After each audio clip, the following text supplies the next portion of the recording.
Hello, welcome to ParkSpill. I'm Sean. And I'm Jo. And this is a very different video I'm doing today.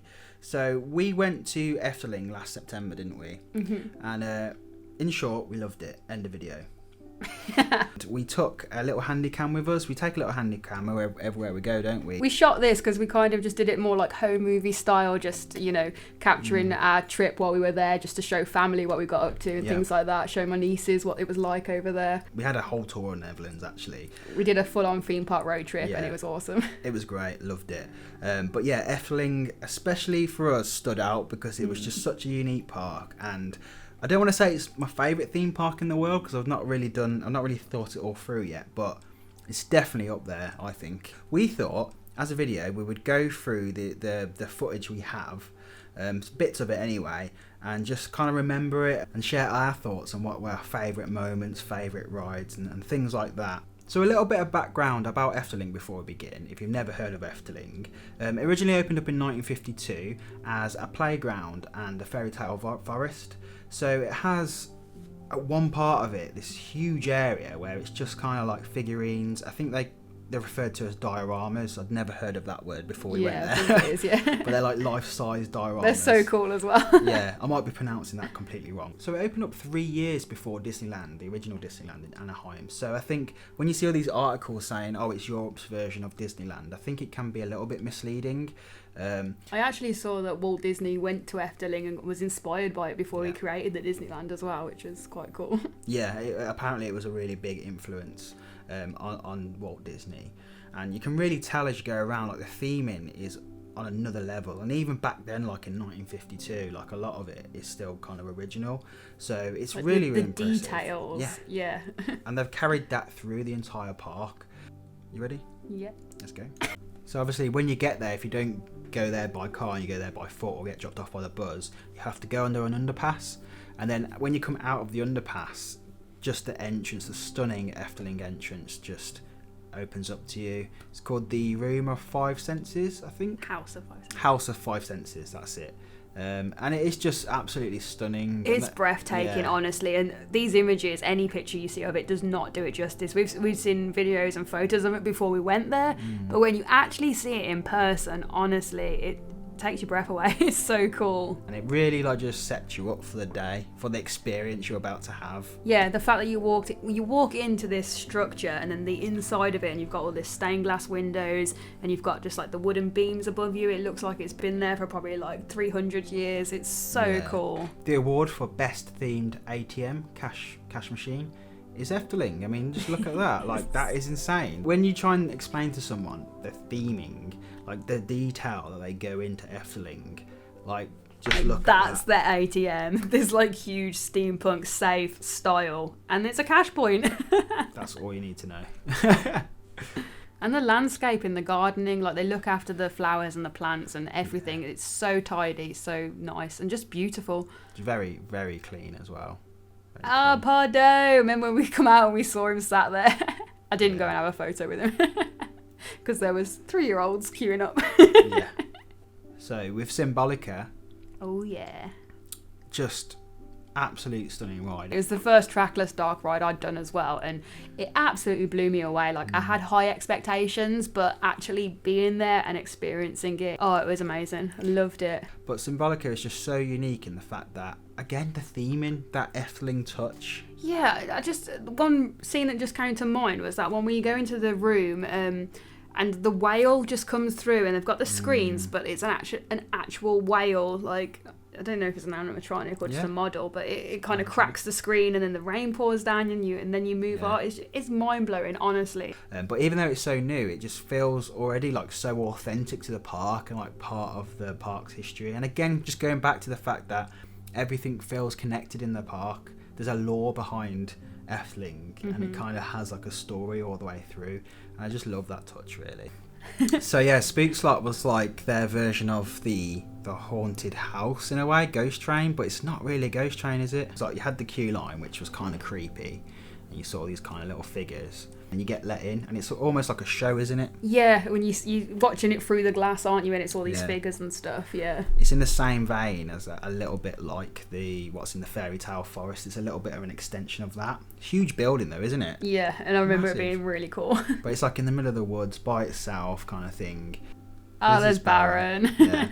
So with Baron, my thoughts on Baron is it's beautiful. Like everyone always says, it's a beautiful structure to look at when you see the building and everything. It's so imposing, isn't it, when you first see it? It really is. And again, with everything at Efteling, everything's built to last in terms of like even the building. And that leads into like how I found it so immersive, like even to the point where the guy who's letting you into like the pre-show bit, he hands you a little paper ticket and tells you whether you're in like section A or section B, and once you've got that ticket, you're in it then, and it's a whole story all the way through until you're in the station. And it's really nice because even though it's Baron is a big thrill coaster, they're putting the Efteling stamp on it in terms of the theming, and they've got like animatronics in there, and the projection show and projection mapping is just simply amazing. Really, it's so cool. And it's kind of like, you get, that's when you were saying about it not being that thrilling, but you get that massive dive and you go through the tunnel, and then after that you get this coaster that's just like so glidey and lovely that you just want to do it again and again.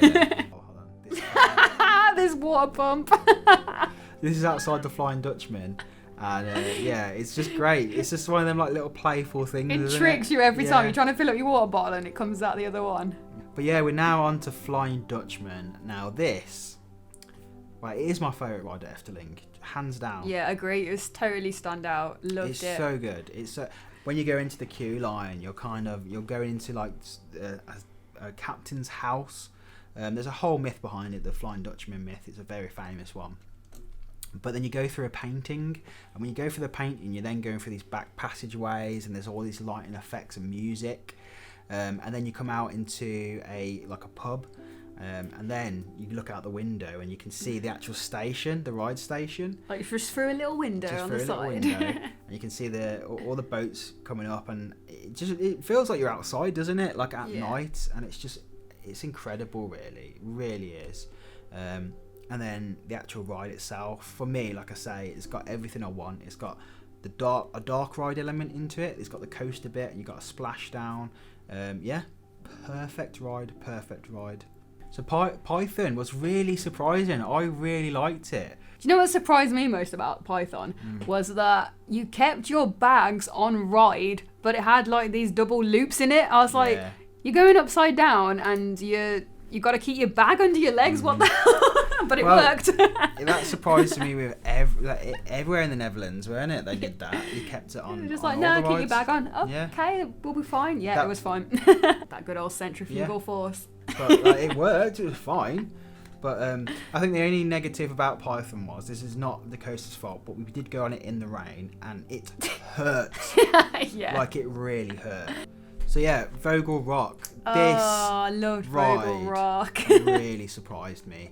It's so imposing when you just walk into that area and you've just got this massive bird as the ride entrance, and you go in under his legs, and then that's the queue through there, and then it's just all inside from there. I hadn't seen any on-ride. Well, I tried to see some on-ride footage, but it's pitch black, so you can't see. But there's just some amazing moments in there. So it just. I just remember it being super fast. Yeah. And also, you've got like the on-ride audio, so you've got these bits where there's like some head chopper moments with the it kind of sounds like birds are flying over you, and you feel something as you're going through as well, and it's so disorientating but awesome. Yeah, it's so good. Okay. Oh, this was a great little restaurant, weren't it? All the little Dutch pancakes. Yeah. The food at Efteling is amazing. I mean, if you like Dutch food like we do, because we've been to Amsterdam a few times now. This was our first venture outside of Amsterdam, but yeah, we were just so pleased with the food for a theme park. If you just wanted a snack or something, wherever you were, you'd find something that was just so tasty. Yes. And just trying to think of the other foods we had while we was there was the chips. I know it sounds ridiculous. Frites? Frites. Amazing, lovely, and they just do this amazing curry ketchup and mayonnaise on frites. Oh my god! Thing, Well, at Efteling they served it. It was called like special Fritz, and it was like curry ketchup, mayonnaise, and then like little onion pieces all over your chips. Oh my god! So opposite to where we had them baby pancakes was an amazing carousel. Oh, that was so cool. It was like a proper vintage carousel, wasn't it? Like a steam carousel. It was from like the 1800s. It was a steam. It used to be a steam carousel. It's now electricity, but like you can still see a lot of the working mechanisms in it, and it's just so impressive. So impressive. So Villa Volta was a really big deal for me because I love Vekoma madhouses. Well, any madhouses really, but specifically Vekoma, and this was the very first one in the world.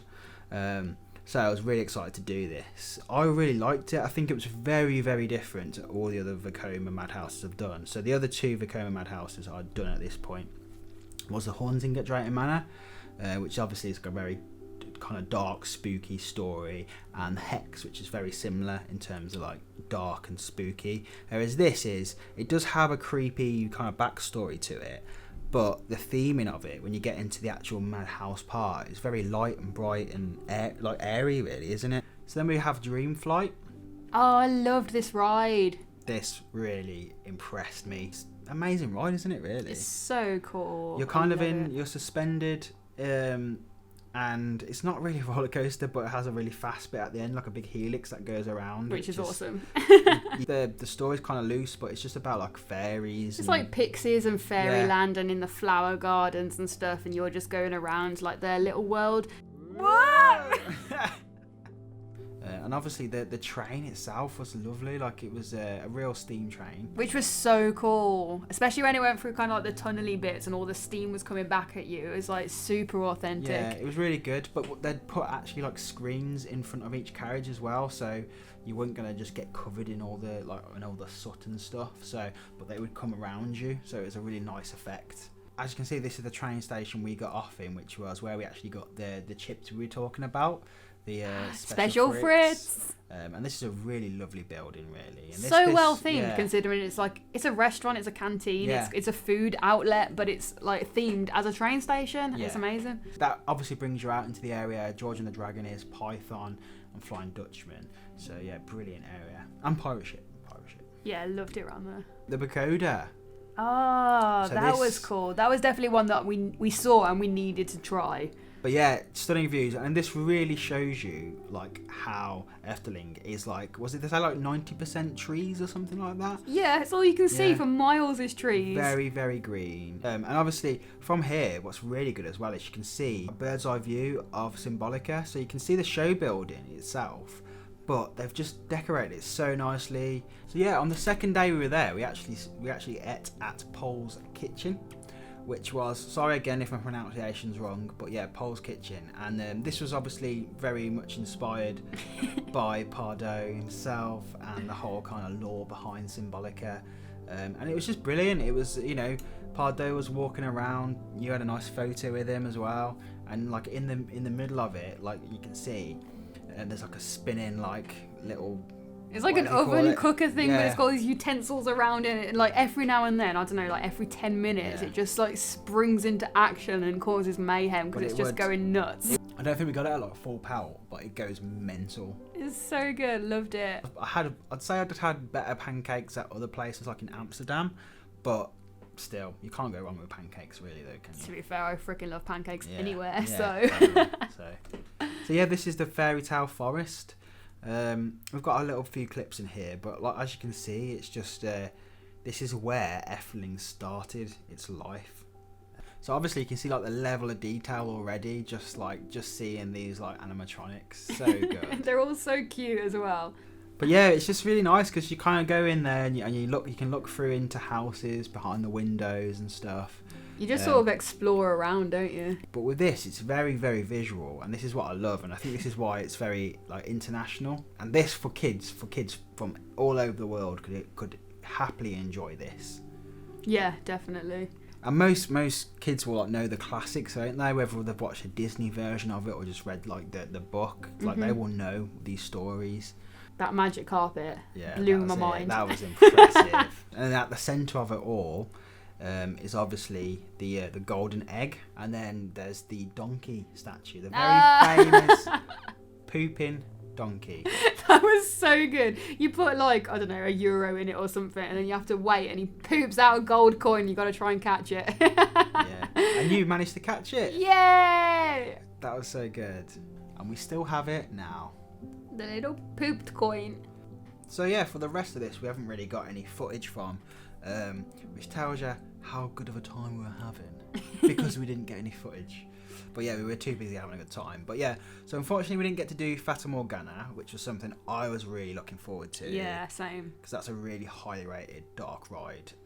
And as I love my dark rides, I really was looking forward to doing it was closed at the time we were there, wasn't it? Well, they were doing refurbishments. Piranha, which was excellent. It's their rapids. It's such a good rapids ride. Yeah. Loved it. But the queue.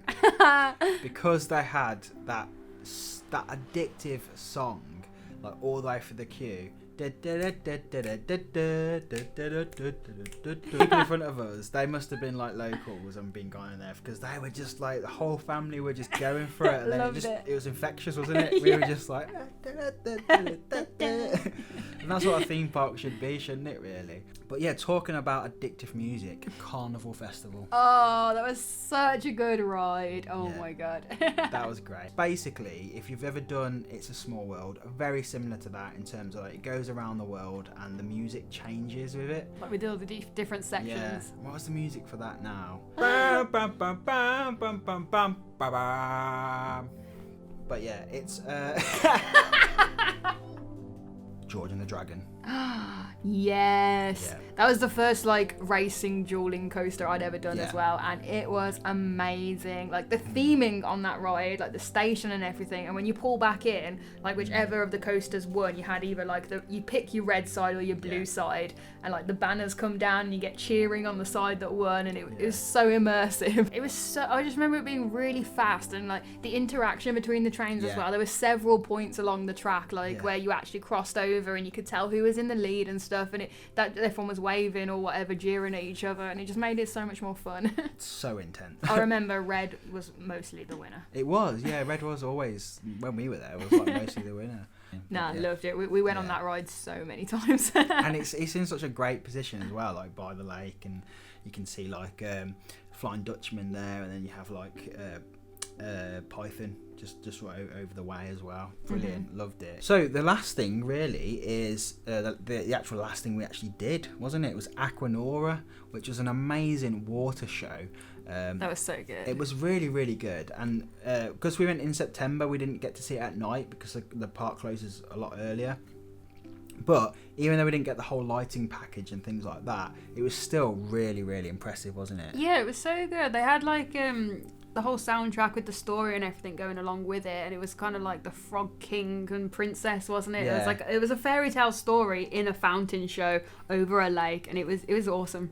It's perfect because it's kind of like in terms of like the music, they merge all the different music of all the different rides into like a composition. So it's like, oh, we've had this amazing like day, done all these rides, iconic music, and then they just merge it all into one with this amazing fountain show. So if you can't already tell, we love Efteling, and we had an amazing time. Oh, it was brilliant, and honestly, I can't wait to go back there. It's one of those parks that like I just want to go back to again and again and again. Yeah, even though like all the parks we go to, we would love to go back. Like Efteling is just special. There's just something very unique about it, isn't there? It's got a special place in our hearts. Yeah, it really has, and you know, I was already looking forward to going and thinking this is going to be amazing. But obviously, when something's overhyped in your head, it can sometimes easily let you down. But yeah, safe to say, we had a fantastic time, and we can't wait to go back. I mean, when we went, we was like, we need to make that a yearly thing. Yeah. So hopefully, fingers crossed, we can get to Efteling soon. So yeah, have you been to Efteling? Did you grow up with Efteling? Let me know in the comments below, because I really want to hear other people's thoughts about the experience they had at the park. So hopefully you like this style of video. It's a little bit different to what I usually do, but if you do like it, let me know in the comments. Also give it a like and subscribe if you haven't subscribed yet. It really helps the channel. And yeah, I'll see you in the next one. See you later. See ya. Bye.